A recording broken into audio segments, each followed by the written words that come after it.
Ассалаумағалейкум, құрметті түркістандықтар, құрметті көзқарас бағдарламасын күтетін, көзқарас бағдарламасын жақсы көретін азаматтарға бүгін қонақтарды шақырып отырмыз. Сұхбат жасайық деп келіп отырған қонақтарымыз Жапеков Жеңісбек, жеке кәсіпкер. Бұл кісі желтоқсан ұйымының төрағасының орынбасары. Сосын екінші қарындасымыз Ешмұратов Жере, нөмірі 15 мектеп Мағжан Жұмабаев мектебінің оқытушысы, желтоқсан қозғалысының куәгері. Біз бұл кісілерді шақырып отқанымыз, Құдай қаласа ертең еліміздің 25 жылдық мерейтойы келе жатыр. Еліміздің егеменді ел болғанына 25 жыл болды, ширек ғасыр. Сол 25 жылдың ішінде біздің елдің жетістіктері туралы, ол егемендікке, ол жетістікке қалай келдік, қалай кешегі тоталитарлық заңнан, қоғамнан орыстың қалай құтылдық, осы туралы әңгіме қозғамақшымыз. Кешегі 1986 жылы Алматыдағы орталық Брежнев алаңында болған жастардың тоталитарлық режимге қарсы шығып, ертеңгі күнімізді осы болашағын меңзеген жастар бас қосып, сөйтіп қарсылық білдірген еді. Соның арқасында бұл сол кездегі жастарымызды сол еліміздің осы бүгінгі егемендігіміздің бірінші қарлығаштары, бірінші ақ құстары деп еліміз марапаттады, құрмет тұтты. Осылардың арқасында бүгін осындай жағдайға жетіп отырмыз. Мінекей қазір Совет елінен босаған 15 республиканың ішіндегі ең қуатты, ең дәулетті еліміз осы біздің қазақтың елі. Өйткені Алла бізге осындай шапағатты, жақсы күндерді нәсіп етіп, алдымызда Нұрсұлтан Әбішұлы Назарбаевтай салдарлы саясатының данышпан елбасымыздың арқасында болып отырмыз. Сондықтан осы жігіттер кеше сол желтоқсанның қозғалысына қалай қатысты, қалай болды, не аңсап, не маңызап шықты, осы бүгінгі күнді ойлап шықтыңдар ма деген сұрақпенен осы кісілерге сөзді берейік. Кім Жеңісбек мырза, сөз сізде. Құрметті ағайындар, айтайын дегенім 1991 жылы егемендігімізді алғаннан кейін де бірден біз жақсы жағдайға жеткеніміз жоқ. Тығырыққа тақалдық, бүкіл әлем дағдарысқа ұшырады. Осы бізді осындай қиындықтан өзіміздің елбасымыз Нұрсұлтан Әбішұлы Назарбаев мынау өзінің білікті, білімдің арқасында шетел мемлекетіне барып, үлкен дамыған елдермен ақылдаса, пікірлесе отырып, бізді тығырықтан алып шықты. Қазір біз егемендігіміз алғанымызға мінекей 25 жылдың көлемі болды. Мына 25 жылда қандай жақсы жағдайларға, жақсы нәтижелерге жеттік. 25 жылдың көлемінде 25 завод, 25 фабрикалар салынды. Қазір мінекей осы егемендігіміздің арқасында жастар шетел мемлекетіне барып, білім алып, сояқтан жақсы тәжірибе алып, өзіміздің елімізге келіп, жақсы жағдай, жақсы тірліктер жүргізіп жатыр. Осының бәрі егемендігіміздің арқасында, құрметті ағайындар. Қазір мінекей өзіміздің көк туымыз аспанда желбіреп тұр. Өзіміздің егемендігіміз өзімізде. Құрметті ағайындар, мына кейінгі жастарға, кейінгі ұрпақтарға айтарым, жақсы білім алып, жақсы оқып, жақсы дәрежелерге жетіп, үлкен осы өзіміздің Қазақстан еліміздің көк туымыз аспанға желбіретіп, осындай егемендігімізді ары қарай жалғастыра беретін өздерің жастарсыңдар. Сол өздеріңе үлкен құрмет күтеміз, құрмет тұтамыз, сенім артамыз. Және айтарым, еліміз аман, халқымыз тыныш, жеріміз бай болсын. Құрметті ағайындар, жаңа кішкене өзімнің көрген, білгенімді айтып өтейін. 1986 жылы 16 декабрь күні басталған оқиға ғой, енді кішкене қиындықтар болды. Қазір оның бәрін айтып жеткізу мүмкін емес. Бірақ ендігі кейінгі жастарға айтарым, бұндай қиындық болмасын, бәр жағдай жақсы болсын, жақсы оқыңдар, жақсы білім алыңдар, үлкен дәрежеге жетіңіздер. Менің сіздерге айтар тілегім осы. Жеңісбек мырза, сіздер сонда оқып жүрдіңіздер, жастар бәріңіз сол Брежнев алаңына желтоқсанда 16 күні 16 числода суық, аяз. Сонда сіздер ешкім ұйымдастырған жоқ. Барайық, қарсы болайық деп. Сонда әрқайсыңыздың өздерінің жүректеріңіз соған шақырып тұрды ғой. Шақырып тұрды. Сонда не меңзедіңіз, не аңсадыңыздар сонда? Өте орынды. Бізді біреу площадьқа шығыңдар, сендер давай деп бізді ешкім зорлап бізді ұйымдастырып апартқан жоқ. Біз өзіміз қалың азанғы уақыт сағат сол 7-8 шамасы жаңағы сабағымызға немізге баруға дайындалып жатқанбыз. Қарасақ үлкен, қатты үлкен дауыстар естіліп жатыр. Поршканы ашып қарасақ, кілең жастар, қазақ елі бұлай площадьқа қарай бет алып бара жатыр екен. Сол кездерде общитаның іште өзі үргін-сүргін болып кетті. Содан біз площадьқа қарай группамызды жинап бет алдық. Площадьқа барсақ, біздің алдымызда да біраз халық жиналған екен. Бір-бірімізден сұрастырып жатсақ, осындай өзіміздің Дін Мұхаммед Қонаевты алып, орнына жаңағы орыс мемлекетінен Колбин мырзаны әкеп қойған екен. Сонда біздің арманымыз ұрыс шығару, бүлік шығару емес. Біздің арманымыз жаңағы Дін Мұхаммед Қонаевтың ыстық лебіз сөзін естуіміз. Сол кісі бізге ыстық лебізімен қайтыңдар, бәрі жақсы болады десе, біз артқа қайтар едік, бірақ оны бізге көрсеткен жоқ. Бізді қорқаштап артқа ояққа қарай жібермей отырды, бірақ күн өте суық, қара суық, біз қайтпадық. Сол жүрген площадьта жүре бердік. Ертең күнімізді ойлап, мысалы қазақ халқы өмірімізде қандай қиын қыспақтардан өтпедік. Бар ғой қазақ мың өліп мың тірілген деген. Сонда біз кеше 70 жылда сіздер енді орыстармен азарластыңыздар. Біздер орыстармен қоян қолтық істестік. Сонда орысша сөйлемесең, партияда болмасаң, орыстың сөзін сөйлемесең, қызмет алу қиын тұғын.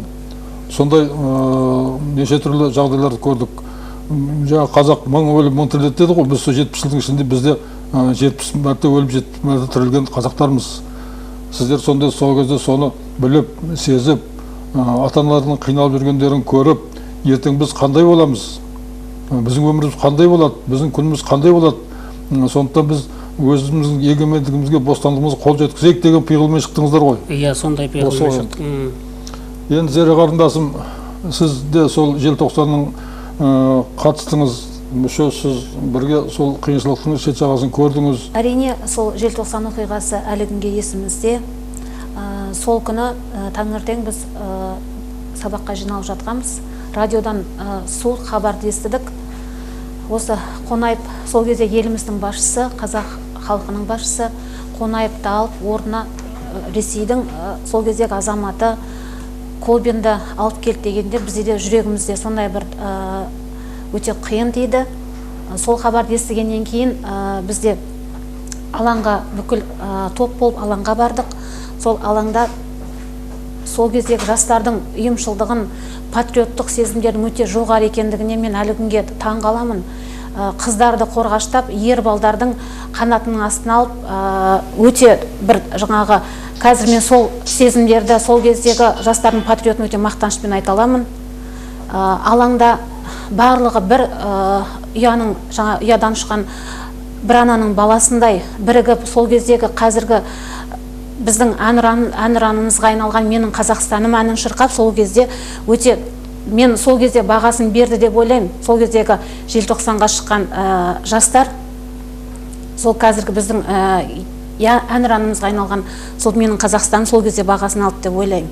Сондықтан да біздің жалпы мынау қазақ халқының осындай үлкен жетістікке жетіп жатқаны, егемендігімізді алғаннан кейін де қаншама біздің өте биік белестерден көрініп жатқанымыз әрине елбасымыз Нұрсұлтан Әбішұлы Назарбаевтың үлкен жаңағы мынау ақылдылығын, даналығының арқасында деп ойлаймын. Жалпы қай кезде де болмасын ұлттың мынау тәрбиесі, әсіресе осы ұстаздардың құзырында. Сондықтан да біз тек қана балаларға білім ғана беріп қоймаймыз, сонымен қатар тәрбие де береміз, себебі тәрбиесіз берілген білім адамзаттың қас жауы деп айтады ғой. Сондықтан да біз сол өзіміздің патриоттық сол кездегі рухымызды, сол кездегі патриоттық сезімімізді қазіргі өзіміз тәрбиелеп отқан жастарға беруге тырысамыз.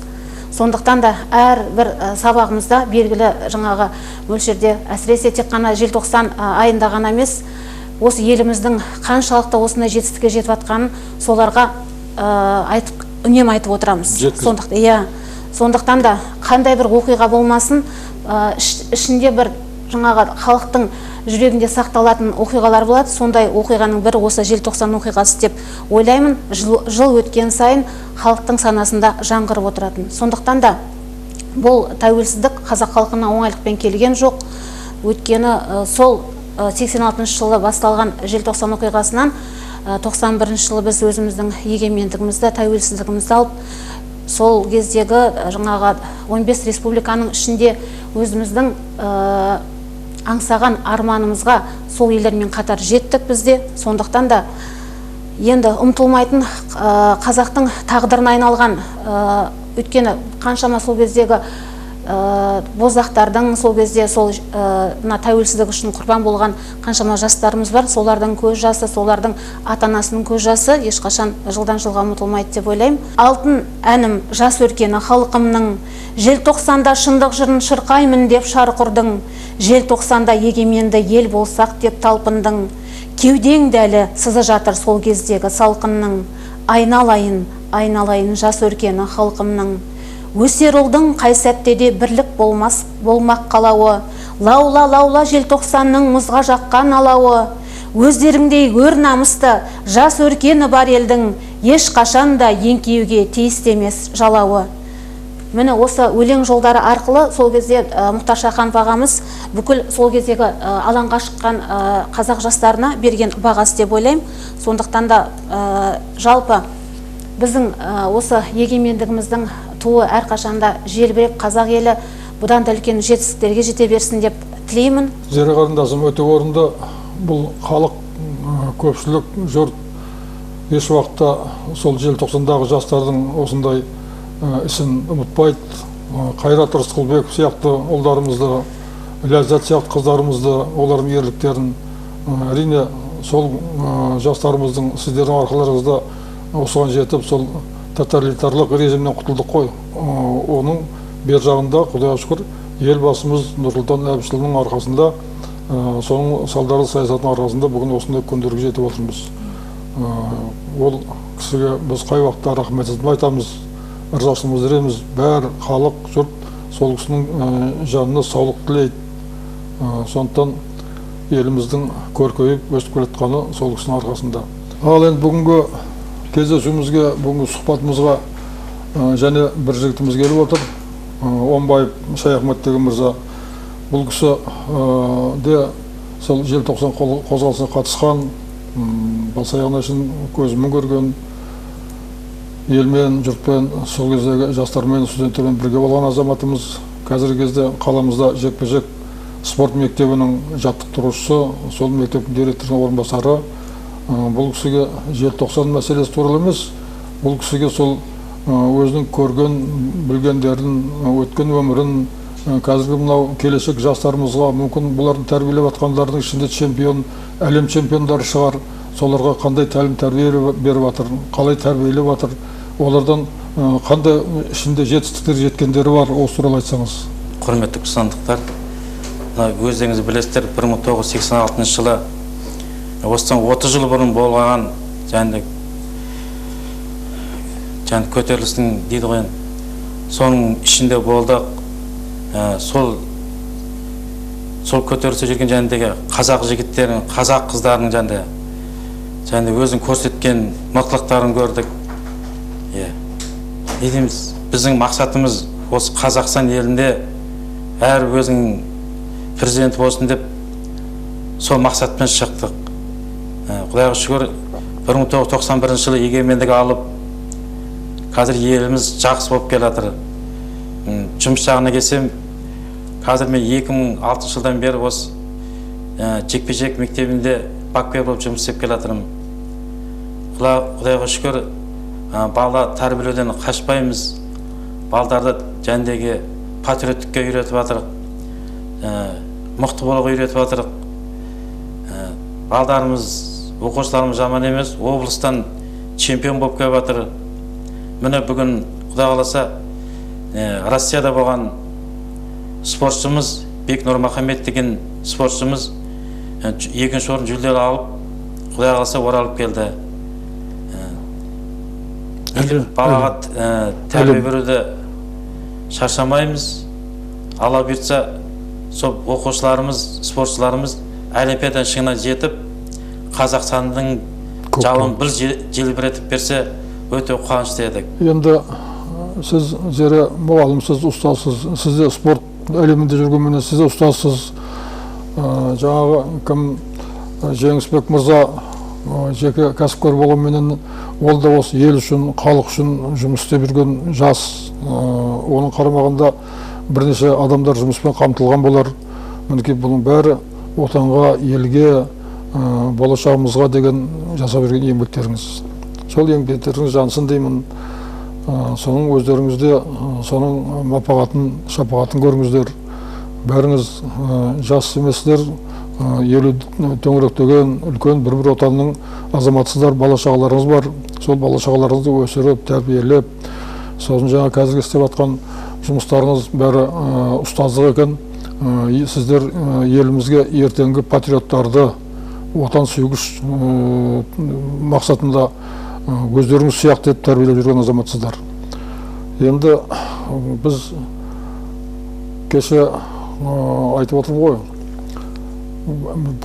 осынша елдің ішінде біздің қазақ елі Нұрсұлтан Әбішұлы Назарбаевтың арқасында сол кісінің өзінің бағдарламасы, өзінің ойы, өзінің идеясының арқасында осындағы жетіп отырмыз. Сонда мінекей енді қазір 25 жылдық егемендігімізді тойлайын деп отырмыз. Бұл үлкен той, үлкен қуаныш. Мәселе осы бүгінгі күнге жеткізген сол кездегі жастарымыз осы бүгінгі күнді аңсап, қазағымның бұрын ата-бабадан келе жатқан сөзі бар. Әртүрлі заман, әртүрлі дәуір өткен қазақтың басынан.